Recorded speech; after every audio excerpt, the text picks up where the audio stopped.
आज 7 दिन हो गए हैं प्रधानमंत्री मोदी जी, उनका कोई मंत्री, भले वो रक्षा मंत्री हो, विदेश मंत्री हो, गृह मंत्री हो, कोई भी, पिछले 7 दिन पुंछ आतंकी हमले पर एक शब्द इनमें से किसी के मुंह से नहीं निकला। यह खामोशी बहुत कुछ बताती है। यह खामोशी बताती है कि इस सरकार की प्राथमिकताएं क्या हैं। यह खामोशी यह भी बताती है कि पिछले 8-9 साल से बार बार हमें और आपको यह बोला जाता है कि आतंकी हमले नहीं होते अब मोदी जी के आने के बाद। दरअसल सच्चाई यह है कि आतंकी हमले न केवल हो रहे हैं, हमारे सैन्य ठिकानों पर हो रहे हैं, हमारे जवानों पर हो रहे हैं। हां, फर्क बस इतना है कि आतंकी हमलों पर चर्चा होनी बंद हो गई। लगाम आतंकी हमलों पर नहीं लगी, लगाम लगी है आपकी और मेरी जुबान पर, लगाम लगी है चर्चा पर, लगाम लगी है कि इस पर कोई बातचीत न हो, सरकार को कोई कटघरे में मत खड़ा करे, कोई इस पर डिबेट्स नहीं हो प्राइम टाइम पे। ये एक फर्क जरूर हमने पिछले 8-9 सालों में देखा है। हवलदार मनदीप सिंह, लांस नायक कुलवंत सिंह, लांस नायक देबाशीष, सिपाही हरकिशन सिंह, सिपाही सेवक सिंह, इन सब का बलिदान 7 दिन पहले भाटा धुरियान जंगल क्षेत्र जो जम्मू कश्मीर के पुंछ जिले में पड़ता है, वहां आतंकियों ने घात लगाकर हमला बोला और जो बुलेट्स इस्तेमाल की गई वो बुलेट्स ऐसी हैं जो स्टील की बनी हुई हैं और वो ट्रक की बॉडी पर एकदम उसको भेद देती हैं, उसके अंदर चली जाती हैं।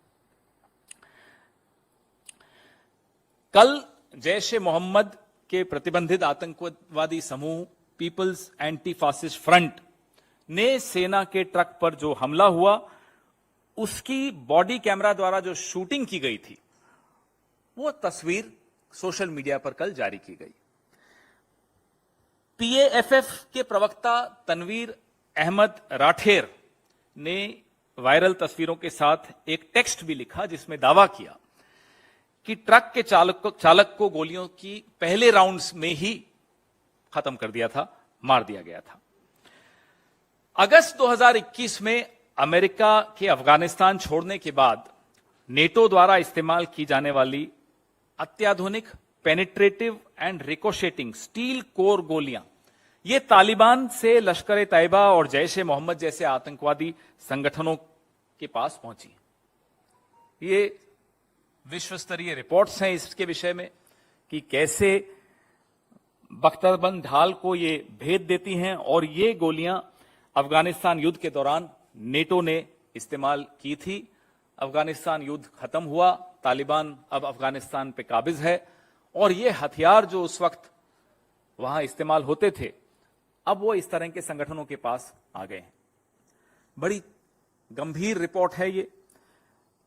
एक special inspector general for Afghanistan cigar की नवीनतम रिपोर्ट 28 फरवरी को आई थी, जिसमें वो कहते हैं कि तालिबान अपने राजस्व प्रवाह को बढ़ाने के लिए पकड़े गए हथियारों और उपकरणों के एक हिस्से को बेच सकता है और वो अब आपको सामने दिख रहा है कि कैसे वो सामान बिक रहा है, हथियार बिक रहे हैं, बुलेट्स बिक रही हैं और वो कहां इस्तेमाल हो रही हैं?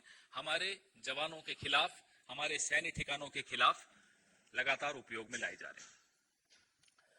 न्यूयॉर्क टाइम्स के अनुसार अमेरिका निर्मित पिस्तौल, राइफल, ग्रेनेड, दूरबीन, नाइट विजन गॉगल्स सहित अमेरिका निर्मित उपकरण अफगान गन डीलर्स के पास पहुंच चुके हैं और वहां से वो बिक रहे हैं ऐसे आतंकी संगठनों के पास।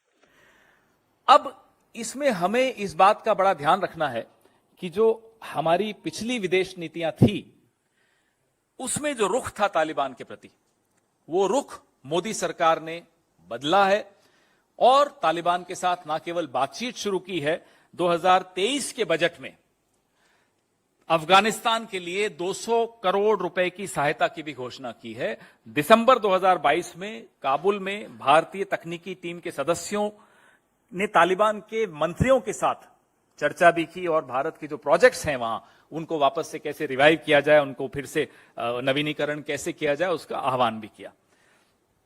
और न्यू काबुल टाउन में निवेश को भी आमंत्रित किया जा रहा है, वीजा मुद्दे और छात्रवृत्ति को भी इन्होंने उस बैठक में उठाया था भारत सरकार ने। तो लगातार जो आतंकी हमले हुए हैं, जनवरी 2023 बम धमाकों की 2 अलग अलग घटनाओं में घंगरी गांव में आतंकी हमलों में 6 लोगों की मौत हुई थी। यह बमों की योजना कश्मीरी पंडितों के नरसंहार के प्रयास के लिए बनाई गई थी। अगस्त 2022 दरहल इलाके के परगल गांव में आत्मघाती हमला हुआ था, जिसमें 4 जवान और 4 जवान तो शहीद हुए थे और 2 अन्य घायल हुए। इसमें भी यही कवच भेदी गोलियों का उपयोग किया गया था। अक्टूबर 2021 में 3 सप्ताह से अधिक समय तक जारी एक तलाशी अभियान के दौरान वन क्षेत्र में 4 दिनों के भीतर आतंकियों के साथ 2 बड़ी मुठभेड़ों में 9 सैनिक शहीद हुए थे। अगस्त 2021 में राजौरी में एक घर पर ग्रेनेड हमला हुआ, एक नाबालिग लड़के की मौत हुई और अन्य कई घायल हुए। तो लगातार हम आपको बताते रहे हैं कि कैसे आतंकी हमले बढ़ते चले जा रहे हैं, सैन्य ठिकानों पर बढ़ रहे हैं, आम नागरिकों पर बढ़ रहे हैं, और जम्मू कश्मीर में जो स्थिति है वो आपके सामने रोज हम हर दूसरे दिन साझा करते ही हैं। पुंछ आतंकी हमले पर मोदी सरकार चुप क्यों है? एक तरफ तो सरकार चुप है, दूसरी तरफ कपड़े बदल बदल कर, भेष बदल बदल कर, फूहड़ मजाक करते हुए प्रधानमंत्री सुनाई देते हैं। एक तथाकथित चैनल में एक तथाकथित पत्रकार के वहां एक तथाकथित प्रधानमंत्री जिस तरह की टिप्पणियां करते हैं, देखकर लगता नहीं है कि वो नेता है। सीआरपीएफ कैंप, आर्मी कैंप, वायुसेना स्टेशन, सैन्य स्टेशन पे लगातार पुलवामा, पंपोर, उरी, पठानकोट, गुरदासपुर, अमरनाथ यात्रा, सुंजवान सेना शिविर, सैकड़ों जानें हम लोगों ने गंवाई हैं पिछले 8 साल में, और प्रधानमंत्री चुप हैं। कोई इन 5 जवानों की अंत्येष्टि पर आपको मंत्री नहीं दिखा। क्यों? क्योंकि देश में चुनाव, बड़े स्तर पे लोकसभा चुनाव नहीं है, इसलिए। यह देखते हुए कि पुंछ का तालिबान से सीधा सीधा संबंध है, क्या मोदी सरकार के लिए तालिबान के साथ अपनी कूटनीतिक पहल और जुड़ाव करना उचित है? क्या ये सही है कि अभी ये कूटनीतिक संबंध हमारे देश के तालिबान के साथ बने? क्या ये सवाल तालिबान से उठाए जाएंगे? क्या यह सच नहीं है कि मोदी सरकार ने हमारी राष्ट्रीय सुरक्षा को खतरे में डाल दिया है, जिसमें कि जम्मू कश्मीर में 1249 आतंकी हमले हुए हैं, जिसमें 350 नागरिक मारे गए और 569 जवान शहीद हुए हैं। 1249 terror attacks in just Jammu and Kashmir alone, in which 350 civilians lost their lives and 569 jawans were martyred. This is the story of the no nonsense, no tolerance towards terror policy of Mr. Narendra Modi. ये कहानी, ये दास्तान इस सरकार की आतंक विरोधी नीतियों की है, तथाकथित आतंक विरोधी नीतियों की। लगातार आतंकी हमले हो रहे हैं। दुनिया ने कई बार पहले देखा है हमारी सेना की पराक्रम को। वो 1967 का युद्ध हो, 71 का युद्ध हो, 99 का कारगिल युद्ध हो, जब आमने सामने की लड़ाई होती है तो हमारे जवान किसी के सामने घुटने नहीं टेकते, आगे वाले को घुटने टेकने पड़ते हैं। लेकिन पीठ पीछे हमला हो, इंटेलिजेंस फेलियर से हमला हो, तो बताइए जवान क्या करेगा? और इंटेलिजेंस एजेंसीज में कोई कमी नहीं है, एक से एक आला अफसर, एक से एक काबिल अफसर हमारी इंटेलिजेंस एजेंसीज में बैठा है।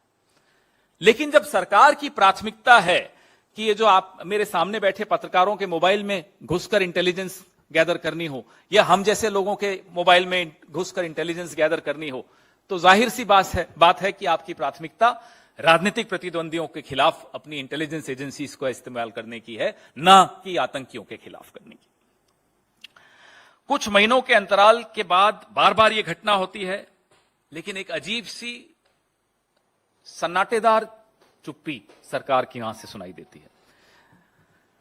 उल्टा यह होता है कि इस देश की आदत, हम लोग जो बचपन से किताबें पढ़ते थे उसमें एक नारा सुना था कि तुम मुझे खून दो मैं तुम्हें आजादी दूंगा।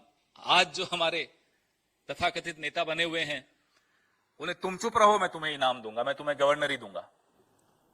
और जो जिसको चुप कराने की कोशिश कर रहे थे आज वो बोल रहा है, उसकी भी बातों का आप जवाब नहीं दे पा रहे हो। तो हम अपने सवाल पूछ चुके हैं और हम उम्मीद करते हैं कि प्रधानमंत्री हम सबकी जासूसी छोड़कर सुरक्षा बलों को हमारे खिलाफ इस्तेमाल करने की बजाय आतंकियों के खिलाफ इस्तेमाल करेंगे और चुप्पी तोड़ेंगे। पुंछ पर चुप्पी तोड़ेंगे, पुलवामा पर सत्यपाल मलिक जी द्वारा कुछ खुलासे किए गए हैं, उस पर भी चुप्पी तोड़ेंगे।